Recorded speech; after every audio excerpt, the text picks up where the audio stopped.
cultura guaraní. Hace 31 años, hasta el año 2021, venía desarrollando el curso para profesores de guaraní en 100 distritos de todo el Paraguay. Así ningún tipo de fundamentación, el ministerio cerró el profesorado y bueno, hoy estamos preocupados por eso. El ministerio abrió un nuevo curso, apenas funcionan 9 institutos, los nuestros funcionaban 100. Lo nuestro llegó a formar 30.000 profesores gratuitamente para el Estado paraguayo. Y bueno, hoy estamos todos acá, vinimos de todo el país. Tenemos el apoyo de más de 50 municipalidades, senadores, en fin. Y nos llama la atención, porque no tendría que ocurrir esto. Para nosotros es una medida arbitraria, es injusta, es anticonstitucional. El guaraní es idioma oficial y está amparado por la ley de lenguas. 80% del Paraguay habla guaraní, 40% habla solamente guaraní, monolingüe guaraní.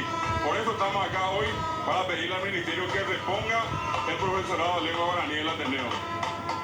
Para llegar a ese pedido, ¿qué están haciendo aparte de esta movilización? La intención de ir a hablar hasta ahí, ¿qué fue la respuesta del ministerio? Nosotros hemos acercado notas al ministerio, hasta ahora nadie nos llamó a ningún tipo de reunión, nos llama poderosamente la atención, y sí hay una reacción masiva, intelectuales, artistas, asociaciones, y vuelvo a repetir, una cantidad de municipalidades. Ninguno de ellos se va a manifestar si nosotros no tuviéramos razón.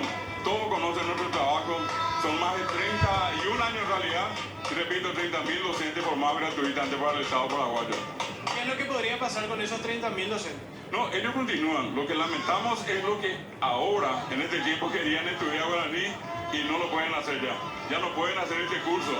La resolución del ministerio dice, por última vez, en Guatamina, en Paraguay, donde se habla guaraní, el ministerio quita una resolución que dice, por última vez, se puede estudiar profesorado guaraní. ¿Qué es lo que van a hacer en esta mañana? Y una manifestación, vinieron de todo el país, tenemos gente del norte, del sur, del este, vamos a hacer unos discursos y luego queremos dar una marcha alrededor acá de la Plaza de la Democracia. Al ministerio no nos vamos a ir porque allí no vale la pena. Queremos sí que la gente se entere, que sepa y sobre todas las cosas que con la ayuda de la gente, el guaraní y el profesorado vuelvan a recuperar su lugar dentro de la sociedad paraguaya. Gracias, director. Gracias, muy amable. Director David Galeano, entonces del Ateneo de Lengua y Cultura Guaraní, dando un poco también